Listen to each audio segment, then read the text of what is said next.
Welcome to this program on In Re Marriage of DeLuca.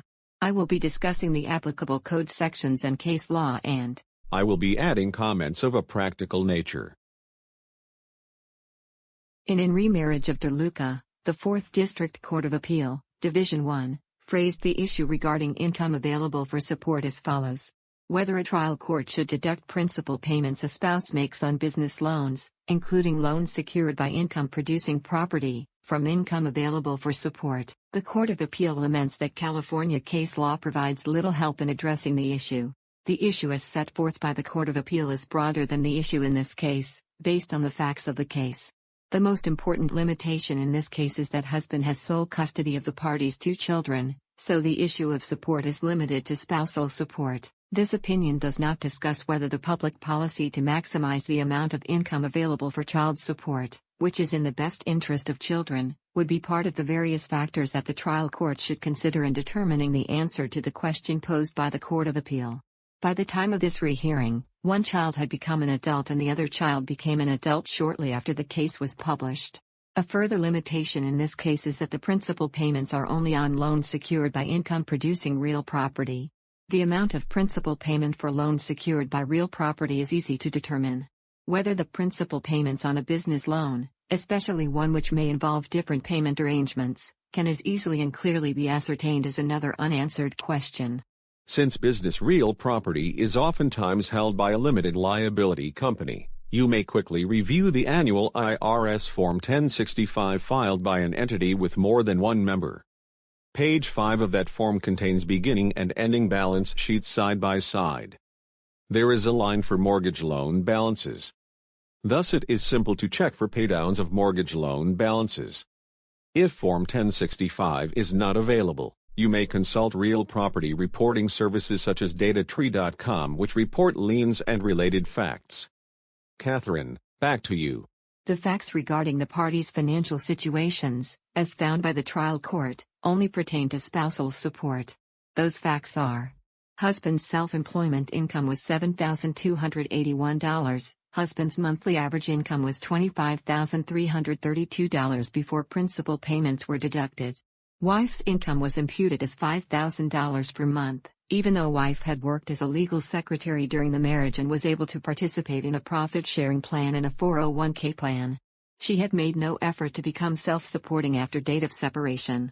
The trial court ordered husband to pay $7,500 as spousal support.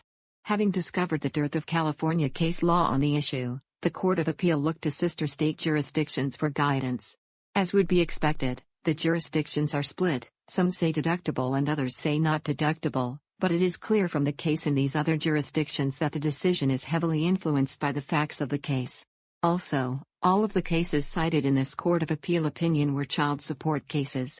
One peculiarity of this opinion is that several important facts or conclusions that seem to be the basis for findings supporting the ruling in the case are contained in footnotes.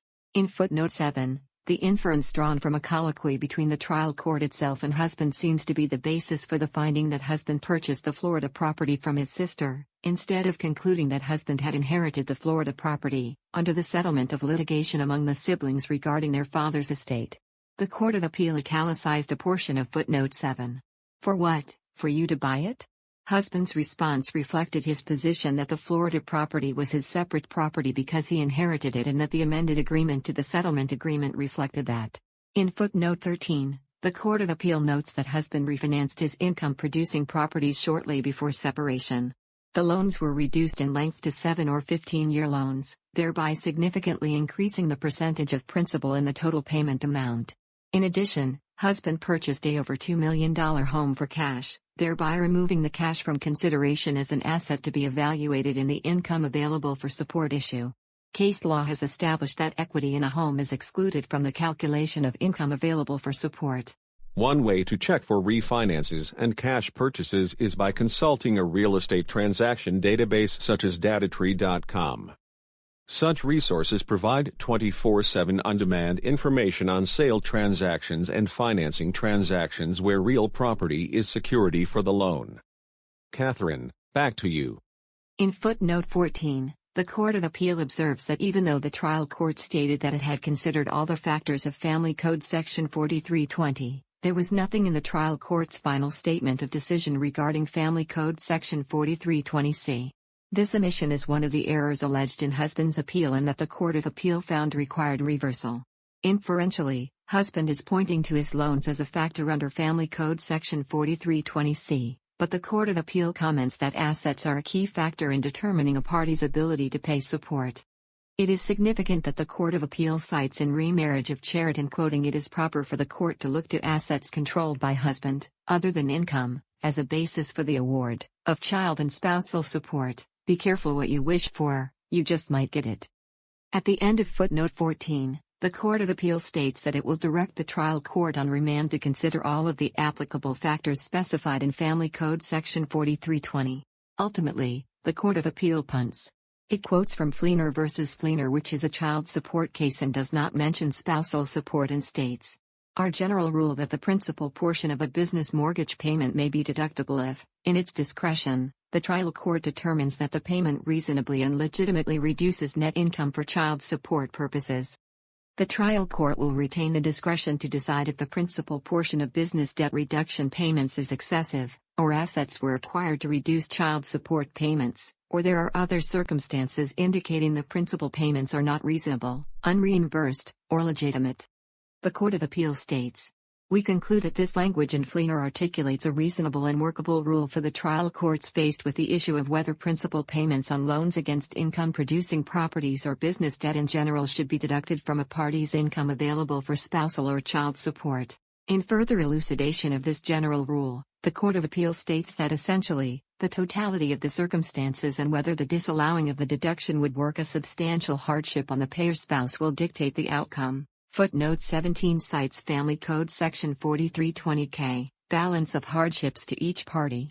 So the question for counsel representing clients where this issue will have a significant effect on both parties is how to prepare for the evidentiary hearing on the issue. The first recommendation is to bifurcate the issue early on in the proceedings, as child support and temporary spousal support will be affected. It is in both parties' interest to have this issue determined, so the logical thing would be to stipulate to the bifurcation of the issue. If one party or the other refuses to stipulate, the other party should do a request for order for bifurcation, for counsel to the payer's spouse. If the client has not refinanced any of the loans to increase the percentage of the principal portion of the payment, advise the client, in writing, not to do so. If the client did so, determine whether it is possible to undo the refinance.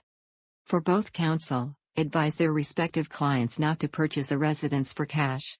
After the proceeding, the client can always pay off the loan on the residence.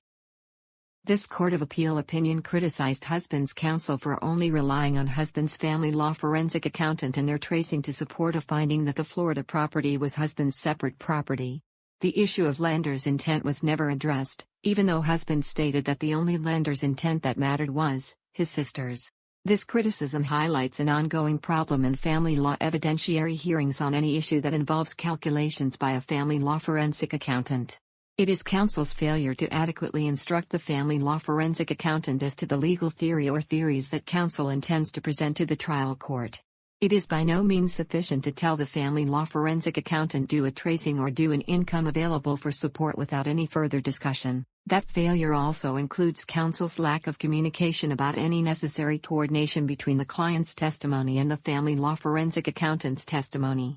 In this specific instance regarding lender's intent, the coordination should have been with client's testimony as to his sister's expectation and the accountant's figures showing adequate income from the properties to pay the amount required to the sister.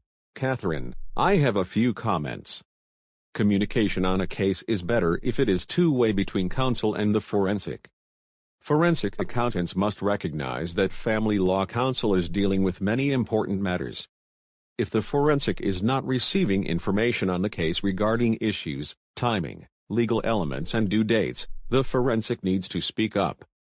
This can be done by issuing status reports to counsel, sending counsel a communication for confirmation of the legal elements to be addressed by the forensic, and reviewing assumptions with counsel.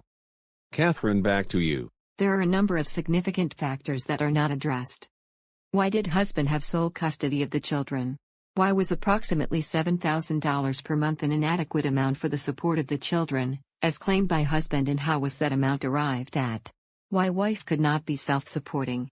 How was the amount of spousal support calculated, if wife was living rent-free and had been for the last 3 years? Other than yearly vacations to Europe, how was wife not living at the marital standard of living? Why was the fact that husband bought a big house after separation, after his inheritance of income-producing properties, a proper factor for spousal support? It is counsel's responsibility to clearly make a record as to all the elements of each contested issue that support their client's position. As an opinion that clarifies an issue in family law, this opinion does not work.